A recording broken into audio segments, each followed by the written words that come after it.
Hello and welcome back, and like the title suggests, I am going to be unhauling some books. So it's been about a year since I did my last unhaul video, and since then I have acquired more books that I no longer want. And just recently, like a few days ago, I was looking at my shelves and I was like, I don't want that, I don't want that, I don't want that, and I don't want that. And so I decided to just do a quick little culling of the shelves, see about pulling off some more things I don't want. And then I was like, hey, let's tell everybody what stuff I'm getting rid of, because I know people like haul videos and unhaul videos. So with that said, these are going to be a combination of books I have read, books I have not read, and even some duplicates. So let's jump right on into this. First up, I have Cold as Hell by Retzi Bruno and Jamie Castle. I saw this at Barnes & Noble. I fell in love with the cover. It's a Western fantasy with magic and demons, and it unfortunately did not deliver. I ended up giving it only two stars, possibly even 1 star. I was very disappointed in the direction that the storyline took. I did not like how it played out, and that's where I'm ending my journey with this series, because it is supposed to be a trilogy. This is book 1. I'm not going any further with it. I will say that it does have some really nice little stuff underneath it, you know, if that's your jam. After that, I have Horseman by Christina Henry. I was excited for this one. It was my first Christina Henry. Not the best introduction to her work, if I must say so. I haven't read anything else by her, but it definitely wasn't enticing to make me want to pick up other stuff by her. But I thought the story focused way too much on the girl's gender identity. I have no problem following a story that does deal with gender identity. It's an important topic. I just felt that it outshone the horror aspect of the story, which is what I was interested in. I was interested in how the story was connecting back to the legend of the Horseman and Sleepy Hollow and stuff like that, and it just did not deliver for me, unfortunately. And this is the Waterstones signed edition that I'm getting rid of. After that, I have Freaks, Alive on the Inside by Annette Curtis Klaus. It was fun. I enjoyed it. I thought the two topics were vastly conflicting. I didn't really understand the circus with the ancient Egypt thing, but okay. And then it got really weird with the mummy and the girl, with the mummy and the boy, and the love story. I like her Silver Kiss book, and I love her Blood and Chocolate book, but this one was just a little bit too strange for me. I gave it 3 stars. Then I have the complete manga series for Crazy Food Truck, volumes 1, 2, and 3. This is leaving my home as fast as I can get it to leave. I am not here for a 40-year-old man having intimate relationships with a 17-year-old. Thank the goddess that it stopped after 3 volumes.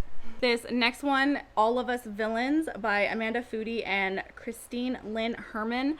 This was a Goldsboro subscription book. I have no interest in this. I would have never picked this up on my own. Looking at it, I still have no interest. It does not catch my eye at all, so I'm just going to pass it on to somebody else who might enjoy it. Then I have what's supposed to be a trilogy. So Sisters of the Fire and Daughters of the Storm by Kim Wilkins. I have had these for about 5 years now, and since I initially picked them up about 5 years ago, there has been zero say on the 3rd book coming out. I don't know if it's ever going to come out here in the US, and I don't really want to read 2 books and never be able to read the 3rd one, so I'm going to go ahead and let these go. If the 3rd one ever does finally make its US release, then I can repick the books up at a later date. After that, I have the YA book Pawn by Timothy Zahn, A Chronicle of the Sibyl's War. I've had this for about 5 years now, and I think it might be number 1 in the series, but I've honestly just lost interest in it. I also struggle with YA, so I feel it would just be better to pass it on to somebody who might enjoy it. And I have Hidden Sea by Gregory McGuire. I picked this up because it's a Nutcracker retelling. The Nutcracker is one of my favorite Christmas stories of all time. Overall, it was decent. It wasn't anything wild and like amazing and great. It's not something I'm going to read a second time. It was an interesting story, an interesting idea. But overall, it wasn't like, oh my god, you have to keep this and read it every Christmas, because that's not happening. Also, can I just, if none of you have seen Like, I showed my friend and she's like, that's a thing of nightmares. Then I have The Dragon Round by Stephen S. Power. I think I made it about 20% into this before I was like, I do not care about anything. I don't. And then I went and looked up reviews to see if maybe it would get better, and apparently it gets worse. It gets a lot worse. Everybody was like, the first half, you're good, you're kind of all right with it, and then the second half, everyone was like, it got lost. The story it got lost. So I went ahead and just cut my ties with it. I don't plan on picking it up again since I was already struggling with it. Then I have The Broke Down Palace by Stephen Brust. And I picked this one up because it involved following 4 brothers. And I was interested in Prince Vilmos, a strong man, though perhaps a little stupid. He was strong and he was a little stupid. Overall, the book was like a 3-star. It wasn't fantastic. It didn't blow me away. I liked the transition from like this. It did this like fairy tale-ish chapter where it felt like you were reading like a children's storybook, and then would go back to like telling you the story and whatnot. It was interesting, but overall it wasn't like super captivating, and the prince I wanted to follow, he doesn't really show up a lot, so that was kind of a downer point for me. Then I have the novella Sun Daughters, Sea Daughters by Amy Ogden. I have tried reading this 3 times, and I don't get past about, my bookmark was essentially here, so about 50-ish pages. I can't make it past it because I am just confused. I have tried 3 times and nothing that's written in here clicks and makes sense to me. So I was gonna try it a 4th time, and you know what? I was like, no, I don't want to. I gave you 3 tries. Why would I give you a 4th try? So I'm gonna let this one go. Now, this next one is an entire trilogy, and if anyone can possibly convince me to not let it go, you can try, but I'm kind of set on getting rid of it, and that would be the Draconis Memoria by Anthony Ryan. It is books The Legion of Flame, The Waking Fire, and The Empire of Ashes. That is all out of order. I have read a full-length story by Anthony Ryan, and I didn't really care for his writing. I didn't really, I didn't click with the other story I read by him, and I've read his short stories, which they're hit and miss, and so I look at this and I'm just kind of like, I don't know if I'm going to enjoy that. I don't know. So at this point in time, I'm kind of like, I don't think he's the author for me. So I'm gonna be letting the entire hardback set go. And then following that up is another Anthony Ryan series. This is The Pariah and The Martyr. This is his newest series. He's got the 3rd book. I think it like just released or whatever. I did not like the 1st book at all. Well, that's technically not true. I liked the first part of the story when, what's this guy's name? I don't even remember this main character's name. Alwyn. I knew it started with an A. I liked the first part of the story when it was like Alwyn living in the forest with the forest king or whatever, and then everything after that, it just went downhill for me. I didn't like it. I didn't like the writing. I didn't like anything like that, and so I was like, I'm not gonna read it. And then Goldsboro was like, because this is the Goldsboro edition. It was the Goldsboro edition, so then they did the follow-ups, and they were like, hey, you got this one, do you want this one too? And for some reason, I was like, yeah, okay, I'll buy it. I didn't plan on reading it again. I didn't plan on continuing. Why did I buy the second one? I don't know. So yeah, these will be going up for sale. They have matching numbers, so if anyone is interested about that, they do have matching numbers.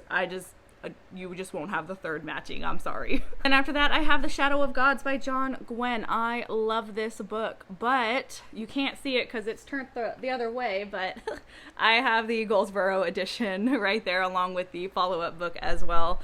And so this is just a duplicate, standard UK hardcover edition. It's a first printing, so I will be getting rid of this one since I don't need 2 copies.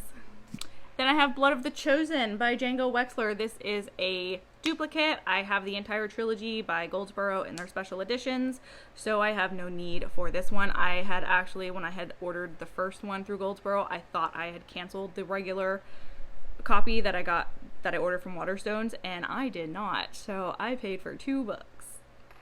I'm so smart sometimes, guys. Okay, so this next one, I don't know if how some of you will take it, but The Priority of the Orange Tree by Samantha Shannon. I picked this up at the hype of its release, and I have never once felt the urge to pick it up. Not once. And then after the hype died down and more reviews came out for it and people were talking more about other elements of the book, it's apparently a very slow burn romance. I don't even like regular romance in my fantasy books, so that's already a huge turn off. And then people said the dragon stuff doesn't even show up till like the very end. I'm not reading all of that for this much dragon. I'm not doing that. So, and like I said, every time I see it on the shelf, I'm like it doesn't call to me. So I'm gonna go ahead and just let this go because we're not meant to be. Then I have Wild and Wicked Things by Francesca May. This is another Goldsboro subscription book. It is not my jam. It's not my vibe. I'm not interested. So I'm just gonna go ahead and let it go and find a home with someone who will enjoy it. Then another Goldsboro subscription book, and that would be Mindwalker by Kate Dillon. It's a sci-fi book, but I heard it's a little more on the YA side, and I already struggle with YA as it is, but also the synopsis just didn't sound interesting to me when I read it, so I'm gonna go ahead and let this one go. And then another Goldsboro subscription book, Silver Under Nightfall by Rin Chupeco. This is vampires. Apparently I've heard it's like Castlevania fanfic at this point. I don't like vampires. I really don't. I love Castlevania, and I love Castlevania as Castlevania. I don't want to read fanfic about Castlevania. And seeing that a lot of the reviews were saying that this is basically Castlevania fanfic, I'm good off of that. I just don't want to read. If I want Castlevania, I'm just gonna put on Castlevania. So I'm gonna let this one go. It's not my jam. The very last one I have is a duplicate because I have not 1, not 2, but 3 copies of it. And that would be Stone Blind by Natalie Haynes. The reason why I ended up with so many copies is because they did a Waterstone sprayed edge edition, and then they did an indie store sprayed edition, and I got both. And there was some issues with Waterstone's shipping about a year ago because they changed their systems and whatnot, and it caused just massive mayhem. And the one I pre-ordered, they were taking months to deliver, and so I just ordered a new one to see what would happen, and they decided to ship them both on the same day. And I was like, okay, that's cool. That's cool. Why didn't you ship the pre-order like 2 months ago? Why did you wait till I put a brand new order in and be like, oh yeah, let's ship her pre-order too? So I ended up with 2 Waterstone editions. So I'm just letting go of the other Waterstone edition. I do plan on keeping both of the other 2 since they have the different sprayed edges. So yeah, don't do what I did. Just don't do that. All right, so editing Alyssa here because I forgot 3 books that I'm getting rid of as well. And that would be the Red Queen's War trilogy by Mark Lawrence. And that consists of The Prince of Fools, The Liar's Key, and The Wheel of Oshheim. Unfortunately, I DNF'd this series at the 3rd book. I lost interest midway through book 2. So by the time I got to the 3rd book, I really just did not care. So I'm going to go ahead and let it go since I didn't enjoy it. So those are the books I'm going to be getting rid of. They will be listed down in my Pango store. I will have the link down in the comment. I will have the link to my Pango store down below. So with that said, like, subscribe, comment, all of those good things, and I will talk to you guys later.